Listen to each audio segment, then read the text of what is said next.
Welcome back, everybody. Today we're going to work on the Sengokaku Japanese maple. It is a balmy 28 degrees outside today. These buds are starting to swell and the sap is starting to flow on this tree, so I wanted to go ahead and get done what I needed to get done this year on this tree so I could continue to progress with the tree. As you can see, we did a video already showing the growth that we've gotten from the apex. I did have to cut that down already in order to get it in here. So I've left this on here for now, just to, I did one cut to get it in here. I'm actually going to end up cutting it clear back into this region because I have a dormant bud over here that's already starting to swell, so that's going to end up being the new leader, I believe. I wanted to look and see, let's see. Yeah, if you notice this tree, it starts out at the very base going this direction, okay? And then the main trunk of the tree, after I've selected it as the main trunk of the tree, actually goes this direction. Okay, so, and then the top of the tree in this region here comes back this direction. So we've got one going this way, one going this way, one going this way. So we have two of them going this way and one going this way. So the very apex is going to end up going back this way to kind of balance everything out. If I was to utilize this branch or the back branch, the tree would look like it's going too far over this direction and it wouldn't look as stable as if the apex came back towards the proper direction to make everything in line with itself. So that's what we're going to do as far as the apex is concerned on this tree. I don't know if you can see it or not, but the sap is actually running down the front of the tree. So it's going to be very important when it's a little bit later in the season like it is, even though it's 28 degrees out today. When I cut this thing back, I'm going to cut it back really high. Okay, and I'm going to let it die back naturally to where it wants to go. And as soon as it's died back to that point, I'm going to go ahead and cut it off and re-wound it again so I can start that callousing and the closing over of that wound site. When the sap is already starting to run on these trees, they can bleed profusely, and what will happen is the wound paste will not set up properly, and it'll end up dying back a lot farther than normal. So instead of leaving a couple centimeters down here for it to die back to, I'm going to leave plenty of trunk in order for it to die back naturally to. That way, number one, it won't bleed out too much at that site, and number two, it gives a variance to hopefully, normally that's what takes place. It'll die back just to one spot. I have a branch here that actually naturally died back 1, 2, 3, 4, 5 nodes on this branch naturally. So the habit of this tree is going to be really hard to predict. There's another one right here that's done the same thing. I don't know if that's because of frost or what, but sometimes Japanese maples can be unpredictable. So the more I leave for it to die back, hopefully the more controlled dieback I will get. I have some other dormant buds down below here, so hopefully I don't lose any of this trunk girth, but if I do, there are a few smaller dormant buds down here that hopefully will come out and then create a new leader in the event that this branch wants to die back farther than it does. Now if I was to leave this whole top on here, the tree would probably just die back to this intersection because I have this strong apically dominant branch here and I've got a couple secondary branches here.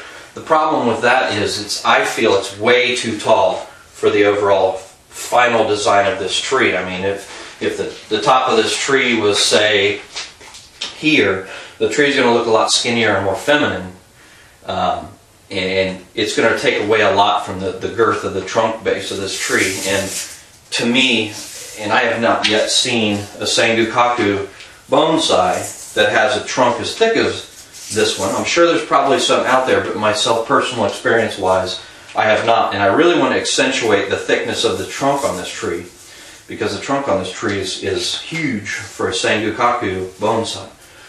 Normally you see a really small Sengokaku bonsai for whatever reason. Now this tree was also grown out and let grow freely for several years, probably 10-15 years to get the girth that's on here now.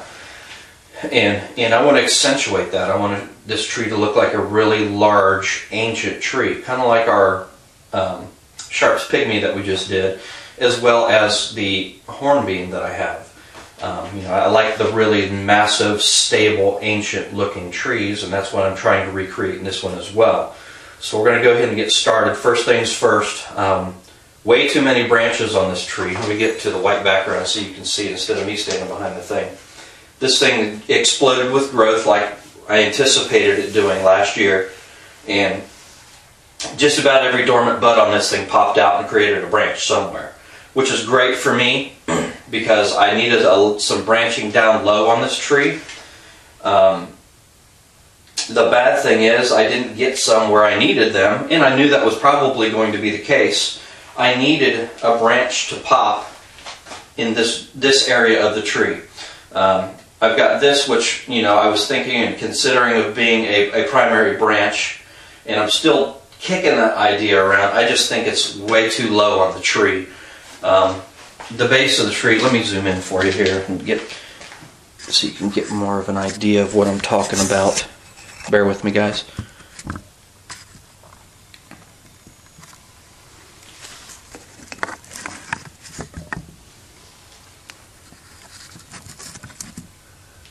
Okay, let's zoom in a little bit further since we can.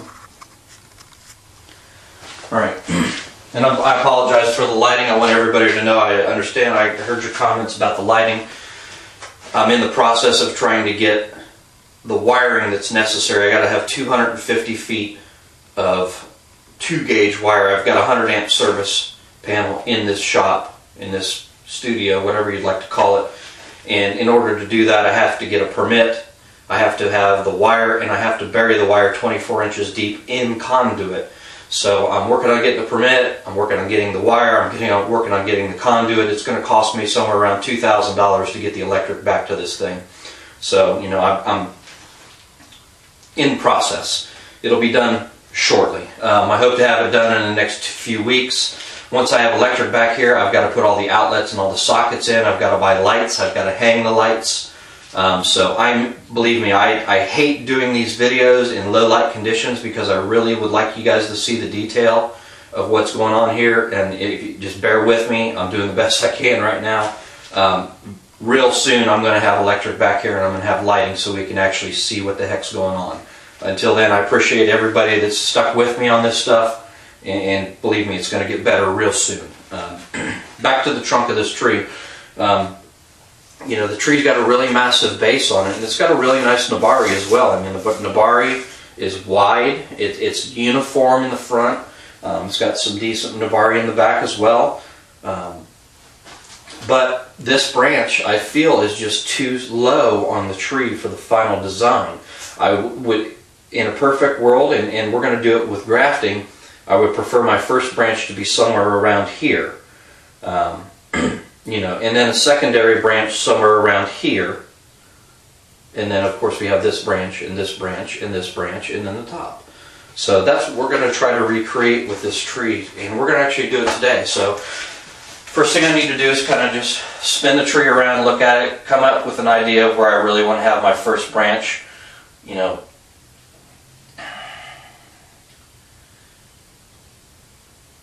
I really think that that's probably the best course of action. I want to, well, if I leave this bottom branch on here, I just think it's gonna make the tree look unbalanced. You know, this technically, and if you're doing things by the books, this could be considered the first outside bend, because from here the tree goes that direction, and you always would like to have a branch on an outside bend. But I just think, you know, we've only got a very few inches here, maybe 4 inches from the nabari. So that's not going to work in this case. And like I said, we got to use what we have. We do have an option here of having one of these over here as a first branch. And I'm really considering one of these as well as number 1 branch, because I can do a number 2 branch here, but then that throws off the rest of the tree, because you're going to have number 2 branch here, number 3 branch is right above it, number 4 branch is offset from that. So I want to kind of, you know, go with the overall design that I have on the top and kind of incorporate that into what I'm doing in the bottom. So I guess technically if I wanted to, I guess that could be a number 1 branch down there. If I did make this number 1 branch down here on this side, there's a lot of distance between number 1 branch and number 2 branch up here. You know, there's going to be this branch and then all of this trunk here, and then number 2 branch way up here, which is also going to make the tree look unbalanced as well. So right now, I mean, if you did number 1 branch, number 2 branch, number 3 branch, you still got all of this trunk here to deal with that's barren. So we're going to do a lot of changes to the tree. If you remember, we did this tree, stuck it in this pot, let it grow freely. And now it's got a nice established root base in here, so we can do these type of things. I can't stress it enough. Let the tree alone once you do a lot of work to it and get it into a pot so it can recover and develop a root base again, because without that root base, the tree is just going to deteriorate, and it's going to do nothing but continue to deteriorate and eventually die. The sap's really starting to flow in this tree. I mean, it's leaking pretty profusely. So now is kind of the last ditch effort to get this type of stuff done with this tree for the season. I'm hoping that the 20-some degree weathers that we've had recently is going to slow the sap flow down a little bit more, but we'll see what happens. So let's go ahead and get started with this thing. I want to, let's see. I could do that as a number 1 branch.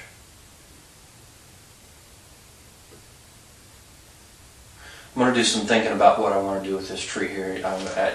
It's been to me a constant thought process with this tree as to what exactly I want to do with the tree.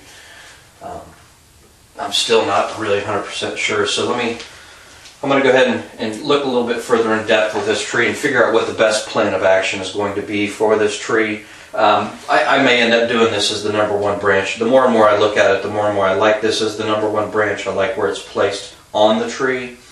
I like that it's on an outside bend. That I would only have to thread graft 1 other branch to incorporate it into this design. And you know, later on down the road, once the upper branches develop a little bit more, I may be able to justify removing this branch. This branch is going to help divert energy to this large wound right here that's still in the process of closing up. As you can see on the back here, I've got 3 really large wounds in the same area. Actually, I got 4. I got one here as well, and then the top. And you can, I don't know if you guys can see the top. I don't think that's in the camera shot. Let me go ahead and move this up so you can see the camera shot of the top wound here.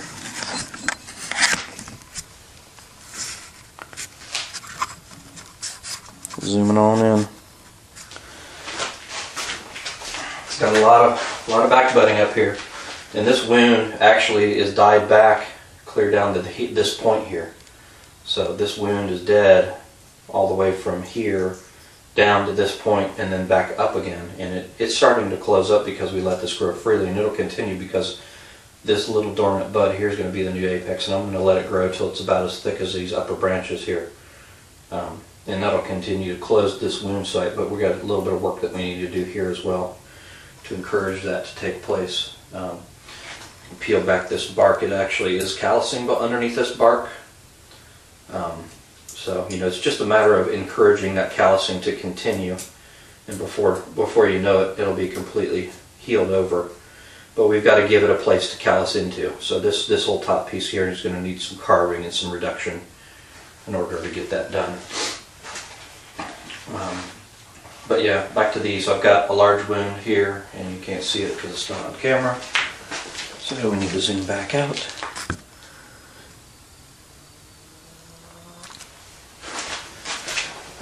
The wounds are doing really great. I mean, they've closed up, I'd say, a good 1/4 inch to maybe 3/8 of an inch in one growing season, and they'll continue to. We do need to rewound these sites and put some wound paste on there so they continue to callus over, just like you would with the trident maple or any other tree for that matter. But I have one here, and one down here, and then this large one here. So that's what really makes me want to leave this bottom branch on here, is to continue that energy transfer to this area to keep that wound starting to close. So, I mean, I'm really on the fence about this tree. I don't know what I want to do. I mean, I've got one here, but then I'd have to graft 2 branches in here to get to 3, 4, and then the top, which isn't a bad deal. I mean, the more branches I have in this area, the better off I am. And that sap just dripped on my fingers. This thing's really running sap. Need to get busy on this tree, and so we're doing it today. When the sap starts flowing, that means it's starting to push the energy out to get the buds to swell, to start opening up for the season.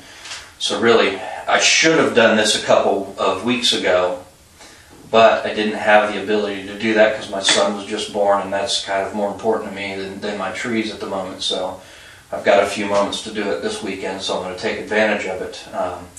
I'm going to go ahead and start reducing a few of these branches because I've got way too many branches. I've got some sucker branches here in this area here, and I may end up keeping one of these sucker branches and removing the little bit larger branch because it's really it's not really in a position that needs to have a branch, because this is actually one of the primary branches here, and this is another primary branch up here. So this branch actually needs to be removed. I'm probably going to keep this side branch here just for the purposes of closing this wound site. This is not a branch that I'm going to keep for the final design of the tree, but I would like to have it here to bring more energy to this area in order to close this wound site up. So we're going to do that. Let's remove that branch. I think what we're going to do, we're going to keep number 1 branch. We're going to do a number 2 branch here. I'm going to do another branch here. I'm going to do another branch here. And then either way, if I decide to remove both of these 2 branches later on, I'll still have 2 branches in here to make a primary and secondary that'll look realistic for the tree. So I think that's going to be our best bet. We're going to go ahead and graft 2 whips in this area of the trunk. Let me go ahead and figure out where I want them to be. I'll go ahead and trim this tree up a little bit, and then we'll revisit this tree at that point in time, because this video is going to be way long if I don't do that. I've been talking way too much. I apologize for that. I just want to explain my thought process on what I do with my trees so other people can understand the thought process and have an idea of how to go about developing your primary and secondary branches. But if you already know that, then it's just boring to you, and I apologize. So we'll be back here in a few moments and take a look at the tree again.